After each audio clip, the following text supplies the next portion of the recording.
Hello. Your visual behind you and all that looks way better than mine. Hi, I'm Bingo, and this is Tarek Knox, and we are of the band Vodka Juicebox, and this is our podcast, Ask Vodka Juicebox.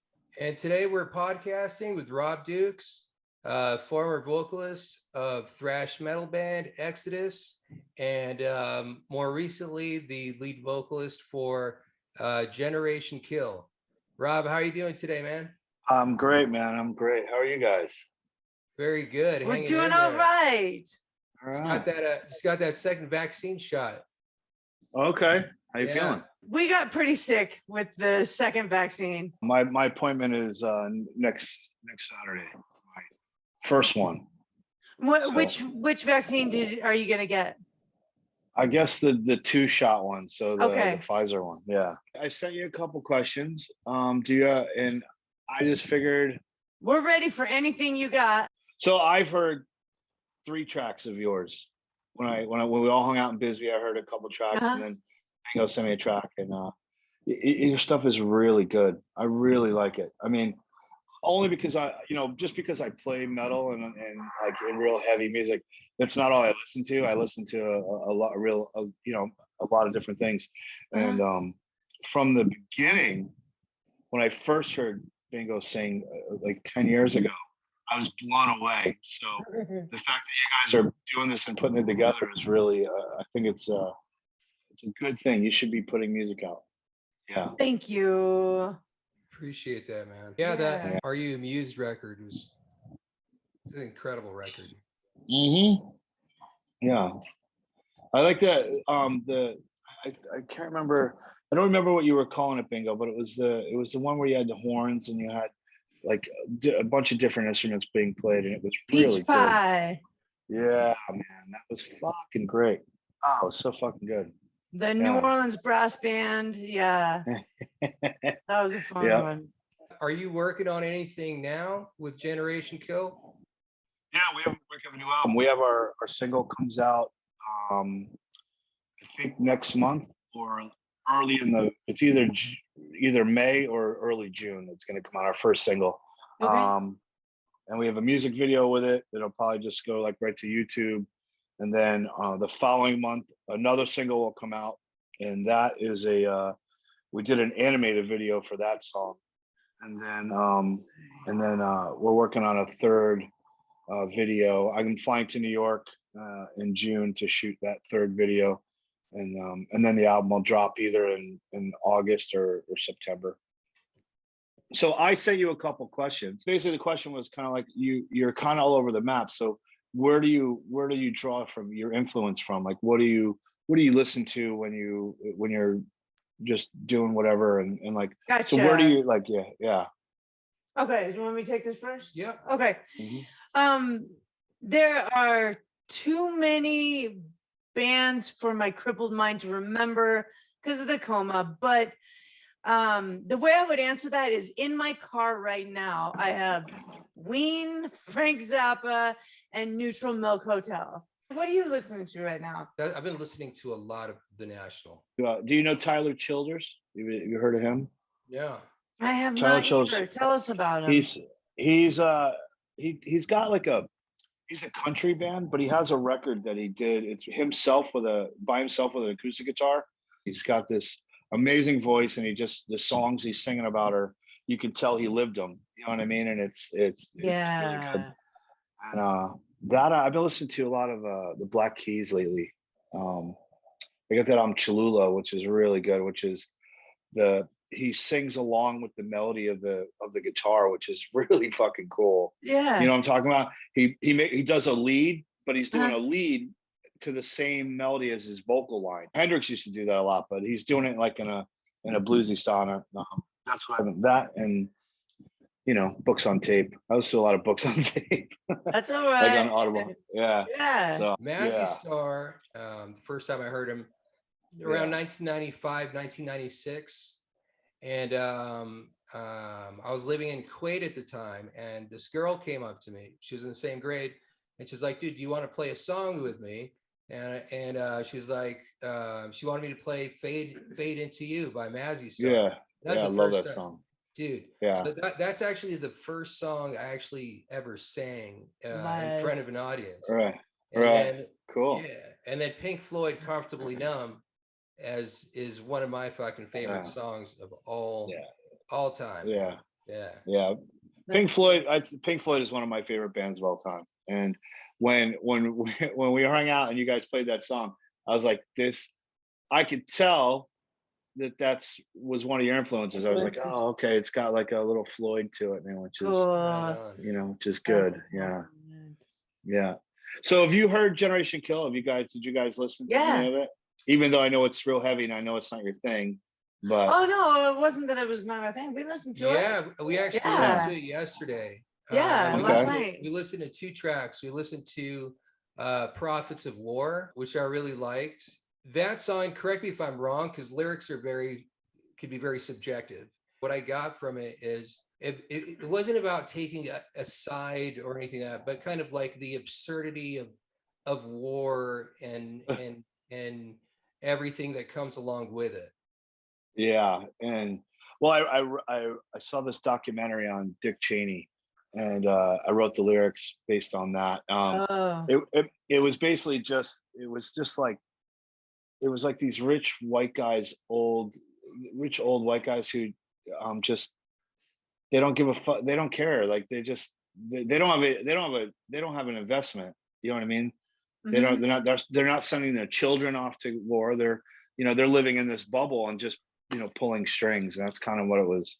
That's kind of where it came from. And then and that song I actually sang on that, and then I did like my screamy voice, and then I did actually singing on it You too. So it was kind of sing vocals yeah. too. Yeah. The second one we heard was "Death Comes Calling," Okay. Yeah.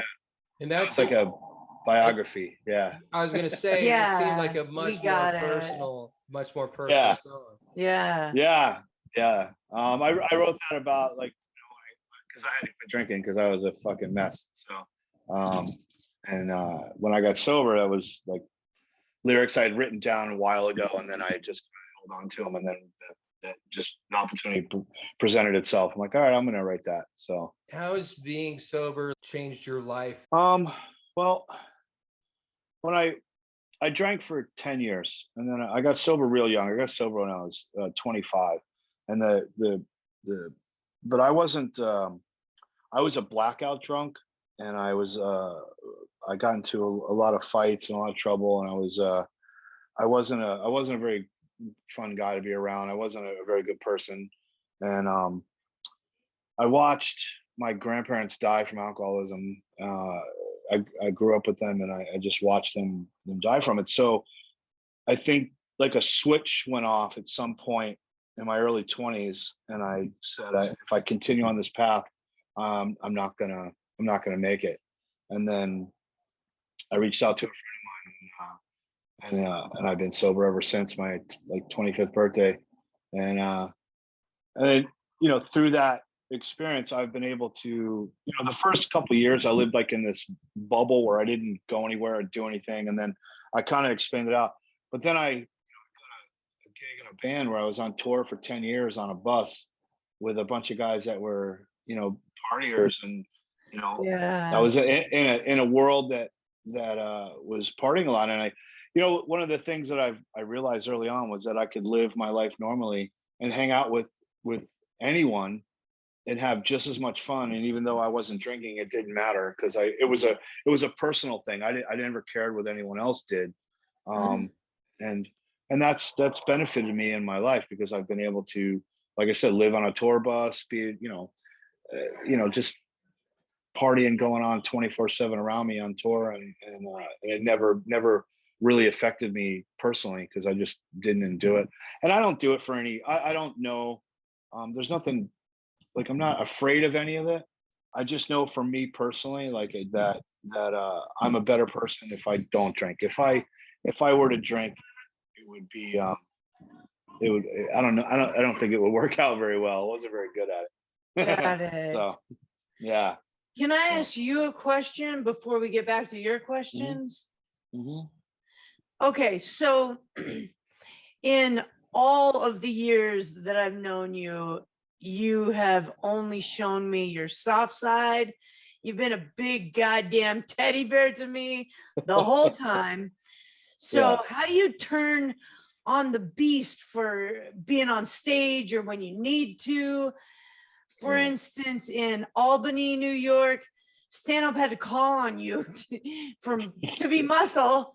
He had to call on you, and you had to kick out that guy who threw Throw a that guy brick out. through the window.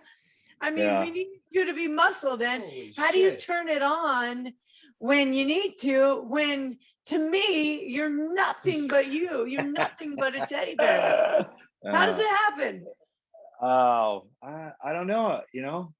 I've always, I love doing stand up from the moment I met you guys. You know what I mean? And it was just, and you know, I guess I'm kind of a bigger dude, so I don't mind protecting my friends. And that was a situation where that guy was drunk and he needed to be removed from the Yeah, show. he And did. so I fucking did it. You know what I mean? And yeah, and I love you, Bingo.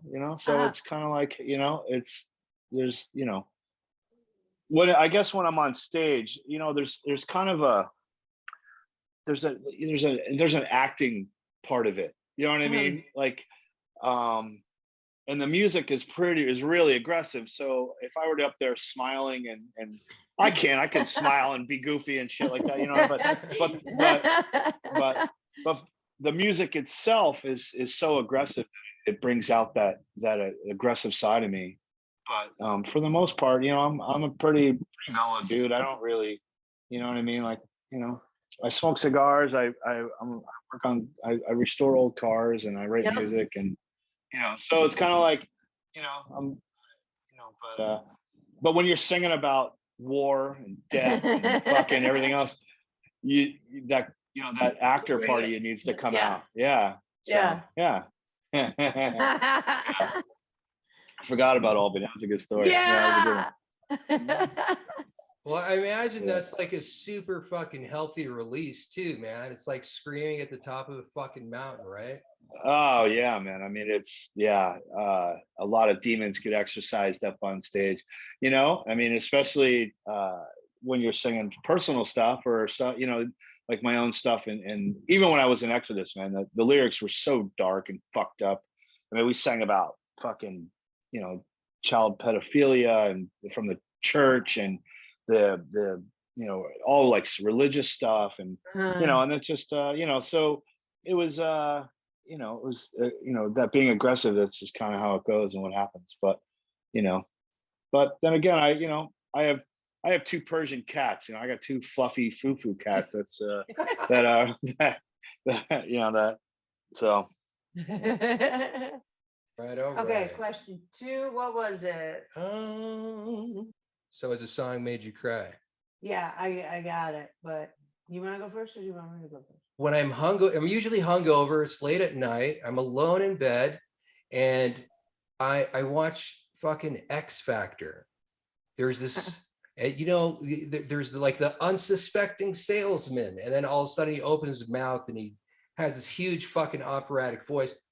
That shit makes me cry. And as soon as I fucking realized, I was like, oh shit, this makes me cry. I kind of use that as a tool every once in a while to cry. So it's like the triumph of the human spirit. Yeah, I get it. Most people don't have that connection to music. Like most people just listen to music and they have like it's almost like an indifference. Like they like music and they like it in the background, but they don't ever, like a very small group of people get affected by music. And the reason I asked the question was when I was young, and there were songs that made me cry when I was young. And even today, sometimes I'll listen to a song or a certain and it'll bring up that emotion again. I'm not embarrassed by it. It just is what it is. You know what I mean? But and that's one of those things. I know you guys you have that deep love of music, or you wouldn't be doing it yourself. Yeah. So what about you, Bingo? You got songs? Well, yeah, I got I have one, and I couldn't really ever cry after Nowhere Man and a Whiskey Girl died. Right. It affected me so much. And well, I found the body and it fucked me up. Couldn't Yeah. cry after that. But when I watched their video, Tumbleweed, my heart beats a little faster. So that would be my song. Yeah. Yeah, Tumbleweed. Is that the video where they're both kind of like in the same shot, but they're walking in opposite Yes, directions? that's Tumbleweed. Yeah. Yeah, that's the Yeah. one. That's a great video. And so Google it, guys. Tumbleweed Yeah. by Nowhere Man and a Whiskey Girl. It's It- amazing. that's a beautiful song. Yeah. It's good. Yeah. Yeah. I actually cried when I think I was 12. And I remember when I was 12, because of my upbringing, I had a kind of a rough time. But I remember hearing La Villa Strangiato by Rush, which has no lyrics. It's just music. It's an instrumental. And the guitar solo brought me to tears. And I think that's when I knew that I wanted to be a musician. I'm like, I want to do that. I want to make people feel this way. At that age, it affected you. That is cool. Yeah. And to this day, solo. Yeah. You'd never guitar think, solo. dude. Yeah. I'll send you the link to it. Please do. When we hang up. It's not, you know, I've played it for people and I'm like, I played this solo, it just made me cry. And they're like, oh, you're a fucking wuss, dude. Come on. But I'm like, well, that's what it does to me. So fuck off. Yeah. I like your fucking attitude, man. Not more of that. Yeah. I think a Shine on You Crazy Diamond, Pink Floyd, because I know they're singing about their friend. I know they're singing about their friend Sid Barrett. When you hear the lyrics, you're like, and lyrics are very important to me. So a lot of people, I think most people, I think I read somewhere it's like 10% of people like lyrics and the rest of people don't give a fuck. They just, as long as the melody's good, that's all they're paying attention to. But I care about lyrics. I'm still that guy when a new record comes out, I want to read the liner notes. I want to read the lyrics while I'm listening to it for the first time. When the new Tool album came out, the last one, I had it. It came out at midnight, and at 12:01, I was sitting there and I'm reading the lyrics, and I listened to it with headphones on, and I listened to it 2 times in a row. And I still do that. I've done that since I was a little kid, because I've always loved music, and I want to know what they're saying, and so that's always been important to me. And I know your lyrics are influenced by mushrooms, but they're still very personal, and they're very good. And they're very good. And I just, I'm looking forward to listening to the whole thing as a whole, just like that, putting headphones on and listening to the whole record. Because I've only heard a couple songs, so I'm looking forward to hearing the whole thing. We did a bunch of mushrooms in a span of 2 weeks. A lot. Yeah. And I was there. Yeah. I was there for the one night. Yeah. So we hung out. Yeah. So, we just be jotting down like lyrics and ideas that happened while we were tripping, which is good, because it's a moment in time. It's like a tattoo. You know what I mean? Like, if you explain it, if I explain to you that when I got this tattoo, it's a moment in time, and that's that's kind of what it is. And then you get to share it with other people, and either they get it or they don't. You know what I mean? And some people just want to hear the melody, but you guys are lucky because you also have lyrics that make sense and for to you and to other people, but also because it's easy to listen to. The melody is nice. Yeah. And I think I should come down and we should do something together. Oh, I would love that. Come down to the studio. We got everything set up all the time. Yeah. We're ready for you. All right. I'm in. That would be so fun. Yeah. I mean, I'll bring out my teddy bear side for you. I won't even be. I'll just. You always do. Yeah. You want to see a little bit of Beast. We might need a little Beast too. Yeah. A little bit of Beast here and there, but bring both. Yeah. Yeah. Do you remember the first time we met, Bingo? Okay. It was in a hand job massage joint by the airport, and you were a terrible tipper. I was a fucking or my memory is in a brain rehab in Tucson somewhere, but I have very fond memories of us in the fun house here in Bisbee years and years ago. Yeah. The What first was time I yours? met you, yeah, I flew from New York, and Okay.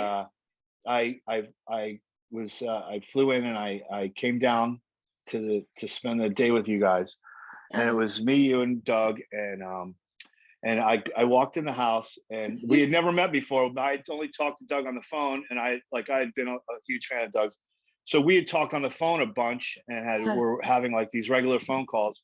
And then he said, "Come visit." I said, "Okay." So I went down to visit, and I walked in, and I sat down, and you had a dog at the time, a white dog, and you had drawn eyebrows on him with with a Sharpie, because he always has it, and you told me he always has the same look on his face. So I gave him eyebrows so he can have you can see emotion, and I was like, okay, and that was it. You done. We Yeah, that was and Ichabod. I was and I was like, oh, I love these people. Yeah. And then I came back as often as I could. Yeah. Yeah. So That's so funny. yeah. We've We've done been a lot. together a lot of different places. Yeah. You've Yeah. shown Because I up was always on tour. randomly. Yeah. If I Yeah. was on tour, I'd come meet you. And You if made the yeah. effort and came to see Yeah. us. Yeah. Yeah, Yeah. man. So, and now I live in Arizona. Look at I that. know. That's so Yeah. incredible. Yeah. I left New York. I got sick in New York, and Doug was kind of a catalyst. He's like, "Man, why do you live in New York, man? It's so fucking expensive and cold and shitty." And that winter, it got real cold, and Hurricane Real Sandy shitty. happened. And I'm like, you know what? He's right, man. I'm fucking leaving, and I ended up in Arizona. That's so So perfect. I've been to 108 countries. Right, I've been all over the world. Wow, And that's Doing crazy. a lot. this is the most beautiful part of the That's United so States. excellent. There's a couple that are. This is the Southwest is special. The Northwest is special. And then there's places like the Swiss Alps and Germany, and Japan is pretty awesome. Like there's so many great places. But if I could afford to live anywhere, I'd probably live in East Berlin. I love East Berlin. I love fucking Germany so much. People there, the food, everything about it is just fucking great. And but at this point, I live in Arizona, and I like it. Do you guys ever are you planning on trying to do live, like go out when the world opens up? Are you planning on going out and trying to do some live shows, even if you have to hire musicians to play and stuff like that? We don't know exactly how we're going to do it yet, but we would like to, yes. Yeah, that's definitely something we've talked about and It's we'd in the love to do. works. It really depends on because we're still in the process of writing enough songs to do it. And based on the instrumentation and all the different parts, the idea is, we will we'll piece together an ensemble. And but we haven't really crossed that road because you're still writing. I get it. I mean, there's two, and that's something I kind of struggle with too as well, is like, well, should we write these songs with kind of a rigid idea of what the parts are, or should we just go off and just create whatever we create and then figure it out from there? Yeah. So do you mean like so because my band, there's really no room for improvisation. So we can't improvise because then everyone will be lost because the songs are kind of written the way they're written. And I've never been in a band that was kind of an improvised band, like sort of like bluesy or jazz or whatever, where you can extend the part and kind of change it. And I've always wanted to be, I just never done it. But so is that what because if I was in the studio and I was writing something, I think it would be better to not think about how are we going to do this live, because you cross that bridge when you get there. You know what I mean? Right. Just create what you create, and then it is what it is, and then we'll figure out the live part later. That is exactly what we've done thus far. Good. Yeah, that's a good way to think about it, because you can always find people to come play, and then you know, live is always special. There's a few bands I like that improvise, but for the most part, most of the bands that I watch, or if I go see them because I'm friends with them, or whether it's metal's very, you've got to keep everything in place. You know what I mean? Yeah. Where when have you ever seen the video of Pink Floyd watching the moon landing? They played live, but they did it completely improvised, and they were watching the moon landing live and played while they were watching it on a little TV. Yeah. And that is fucking just. Is that on YouTube? Like just YouTube? It's on YouTube. Yeah, and it was on. I think it was on the BBC, and Okay. they were doing some. It's a black and white. It's fucking cool as shit. Okay, I got a question for you. Okay. This is a little bit embarrassing, but I grew up on John Denver, Barry Manilow, Helen Reddy, and the Oak Ridge Boys. That's what my folks listened to. Who did you grow up listening to? So I was about 7 or 8 years old, and I was living with my grandparents at the time, and my uncle, who was a bluegrass musician, he liked all sorts of music. So he gave me a stack of records, and he said, keep what you like and then give me back what you don't like. And I gave him back the Grateful Dead, Yes, and like Blood, Sweat, and Tears, and a couple other bands that I didn't like, but I kept Jimi Hendrix and the Doors and ZZ Top. And so I was like 8 years old listening to that, Black Sabbath. Wow. And then when I started like mowing lawns to get money and shoveling driveways in the winters in New York, I would shovel, driveways, and I'd get money, and I'd go to the record store.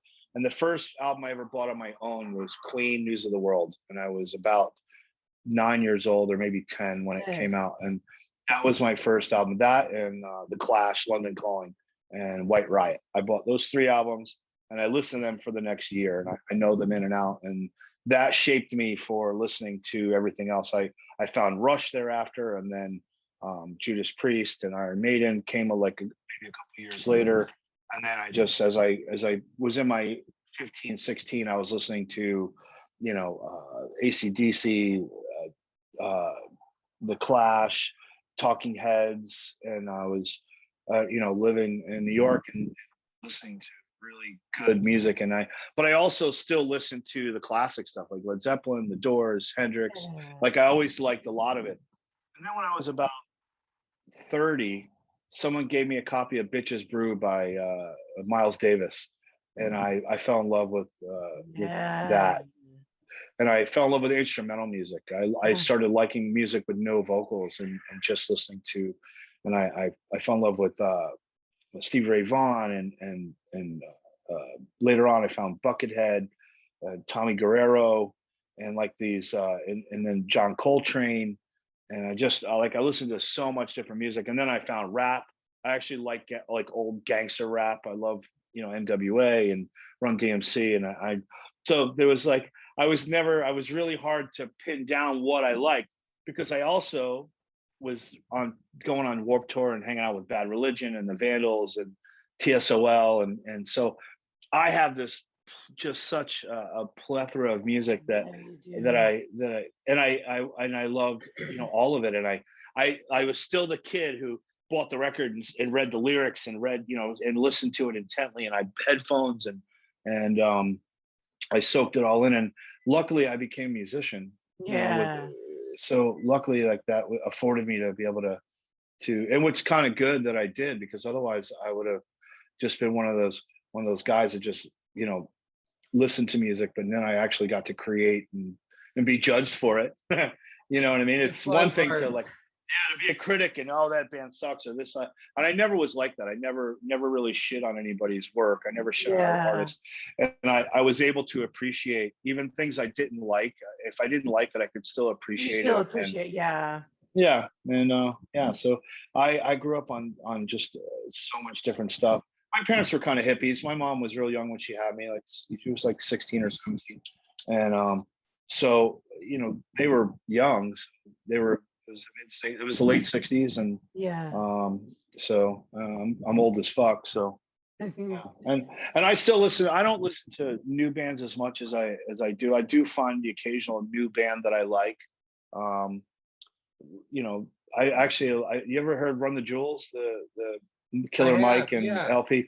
So I really like Run the Jewels. They're like a new wave of rap music that is just really good, and it reminds me of like Notorious B.I.G. and Dre and all this. So I find them very good, and but then for the most part. I did laugh at this about myself. I was listening to, I put on Rush Caress of Steel like a month ago, and I'm like, is this what I'm going to listen to the rest of my life? I'm just going to listen to old songs that I've listened to Right. for my whole fucking existence. Like, is this it? This is all I got? I'm just going to keep listening to the same albums over and over again. And then I was like, I guess so, because I really like it. So yeah. So you say you don't listen to a whole lot of new bands anymore? Is It comes and goes. It goes gotcha. in waves. So when I'm writing, I don't really listen to a lot of music because it's almost like I don't want to be influenced by it. Influenced by it. So Yeah. I don't listen to metal when I'm writing. So I've been writing for a while now. So I've been listening to a lot of books on tape, podcasts, comedy, Mhm. and then I do listen to bands that I don't sound like. That's why the Black Keys have been in my repertoire lately. It's been the Black Keys, um, and Pink Floyd, because I don't have any of those aspects in my band that I'm writing with. So Got it. so I, that's I kind of yeah. I love that approach because I found myself listening to so much music lately to where and similar music to, or you could say in the same umbrella of certain styles that we write in. And I started to realize I remember I was writing a lyric and I was like, holy shit, dude, this is someone else's What lyric. you were wondering if And you Did heard I this steal before? this? Yeah. so Yeah. that's the solution, dude. I could Yeah, still yeah, satisfy that curiosity, discovering music completely outside of the scope of what we're doing. yeah. That's kind of like I have that same thing. Did I steal this lyric? Is this another? Is this riff from something else that I'm listening to, or like? And I don't want to do that. I mean, there's paying homage and to something you like, which I'm all for. And then there's just oh yeah, that idea isn't mine. I Yeah. got that from. So that's kind of the mode I've been in lately, is listening to stuff that doesn't sound like my music. Your stuff. You know, Yeah. yeah, and then I try not to. What I do is when I'm writing, I when I record it, I listen to it once. I try to get all the mistakes out of it, and then I step away from it, and I don't listen to it for like a week or two, and then then I come back to it, and I go, oh, like I sang a song. Actually, I went in the studio yesterday, and I sang something, and like I got like 2 songs left to record, and I did one, and when I got home that night, I listened to it, and I was like, you know what, I can do this better. That's one of the things, like, and sometimes you have to, like, you live with it because this is really good, and then other times you're like, I can do this better, and then you take the time to pick it apart and go back in the studio and try to do it better. Because actually, I remember recently I tried to go and do something better, and then I couldn't convey what I wanted to convey. Mhm. Either it was too high, or the melody in my head wasn't, I couldn't sing the melody in my head as well as I could hear it. So I stepped back from it, didn't do it for a week, and then I went back in and fucking nailed it. And I was like, oh, fucking killer. And Oh yeah. that's So one of those things. so you nailed the same part that you did originally, but you just did it better. I just did it better, Gotcha. better.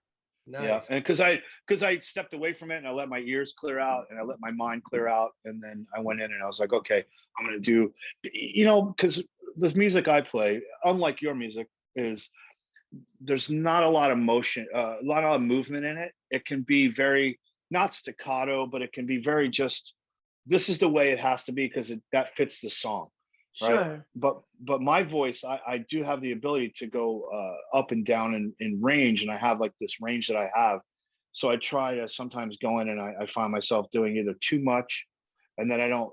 Rather than just, my philosophy is, let's do what's best for the song, and leave your ego out of it. You know what I mean? Yeah.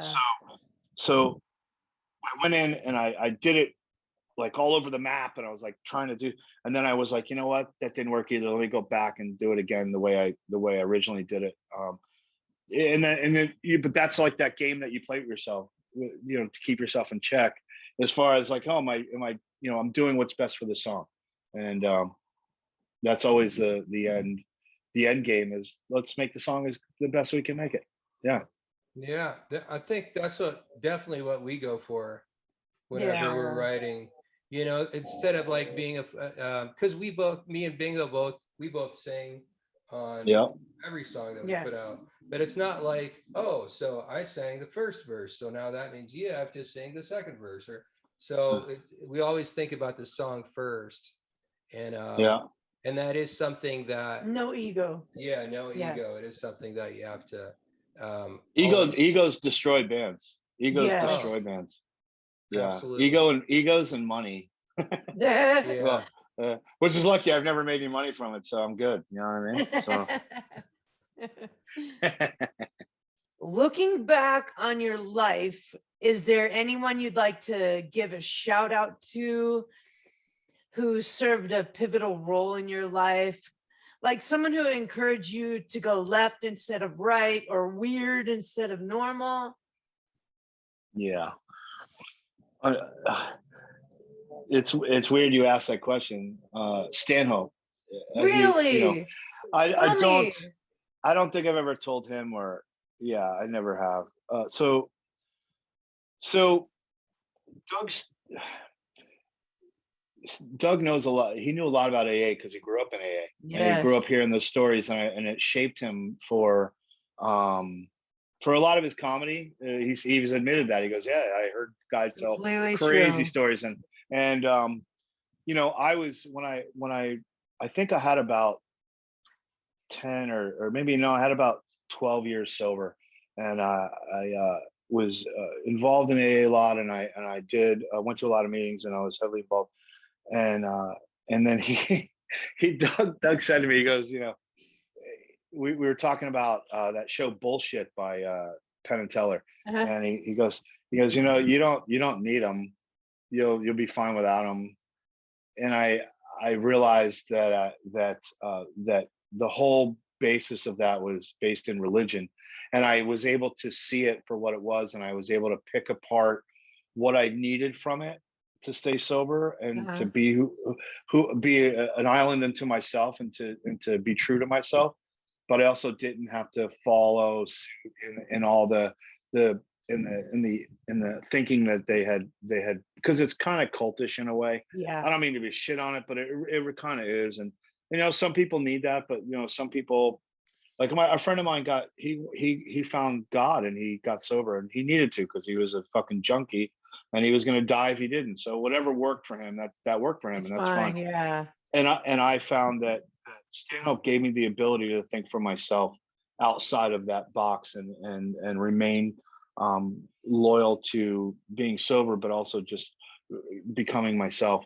You know, it's been 28. I've been sober 28 years, and it's just I'm okay with it. I like who I am. I like being in my own skin, which wasn't Yeah. the case for a lot of years.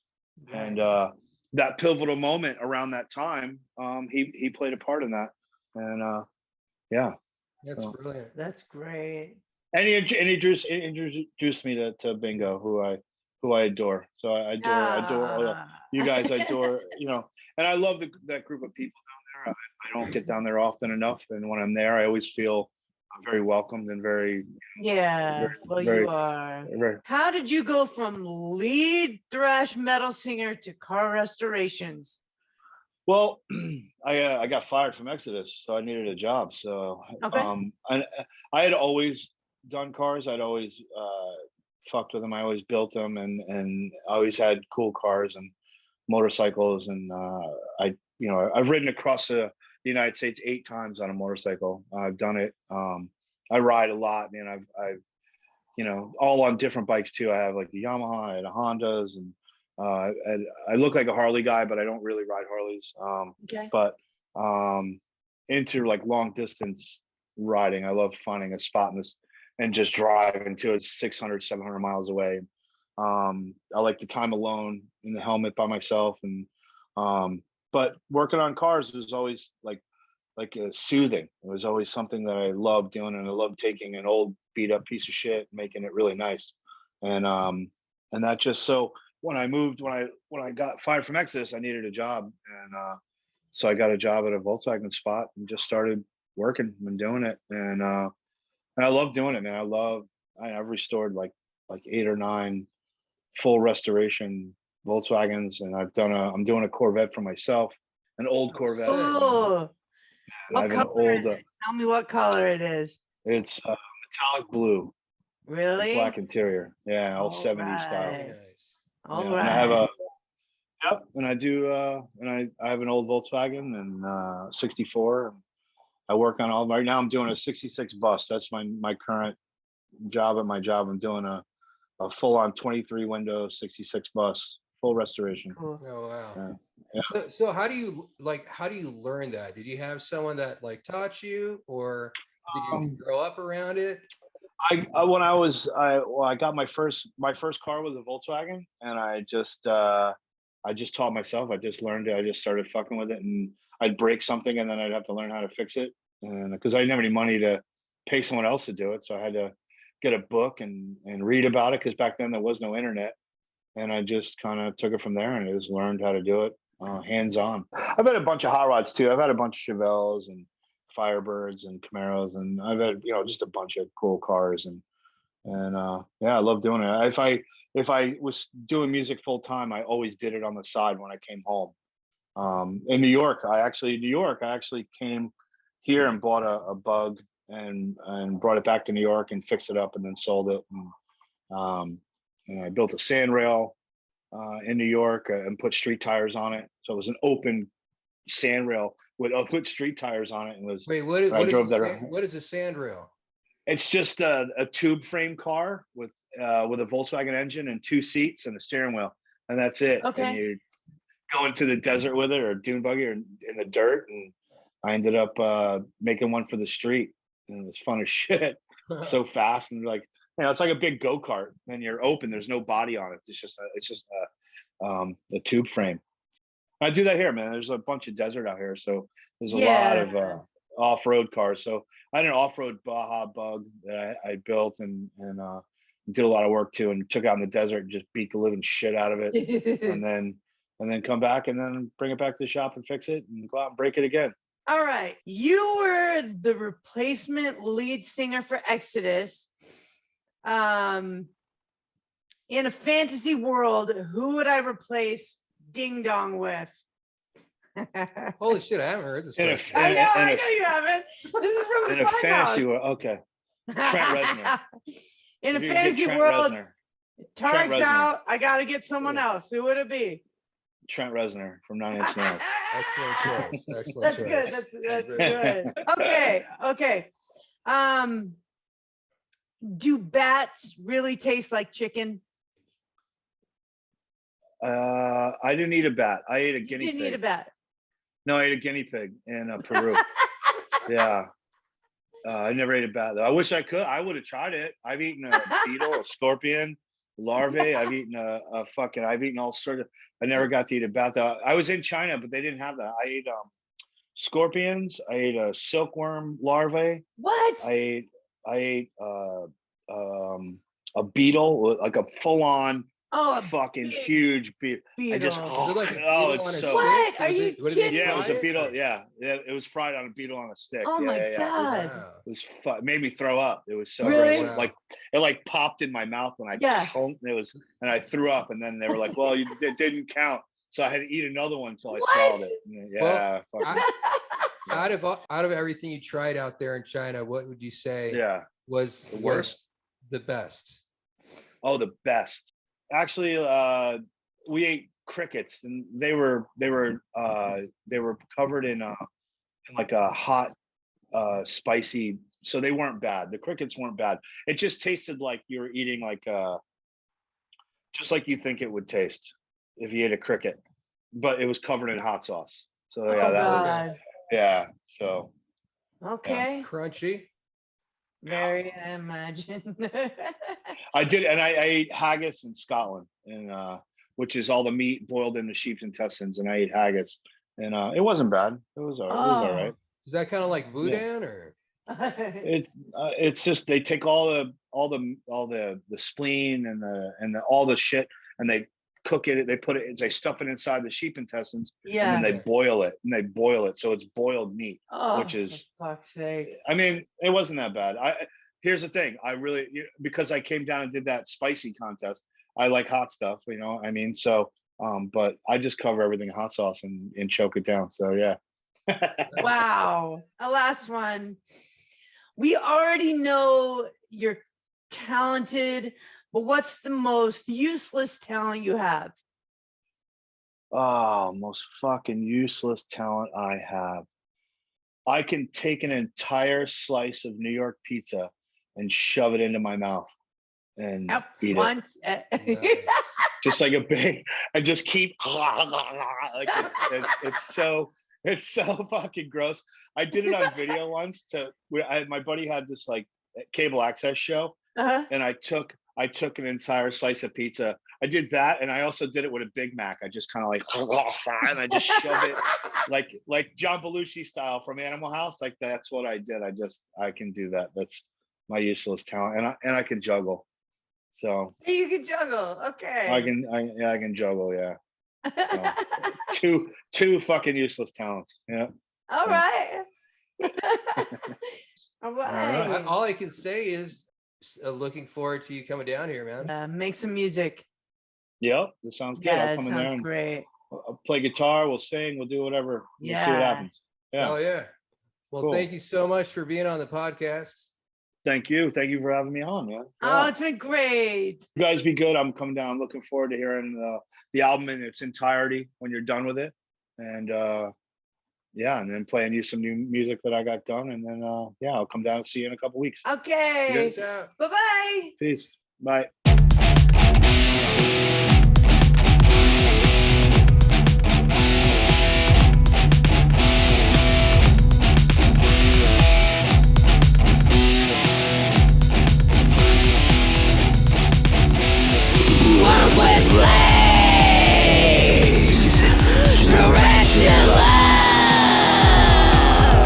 Stuck to the cardboard, made for scorpions.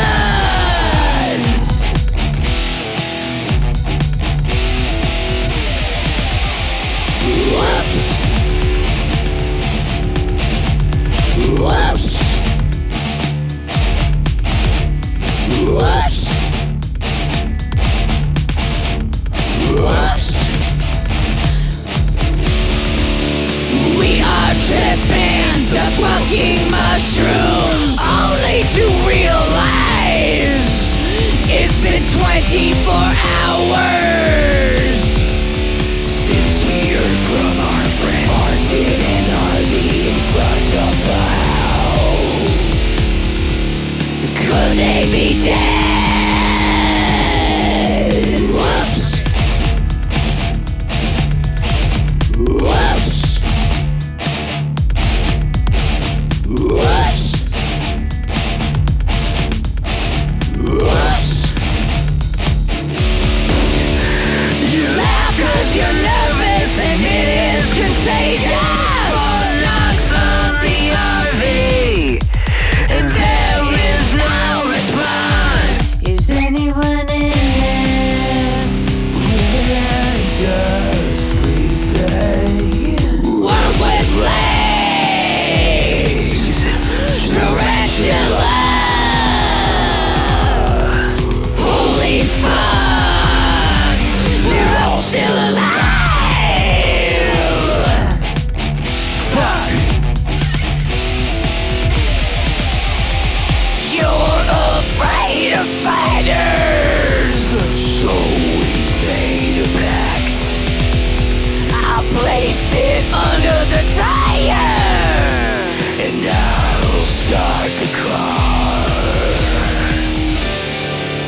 were scorpions.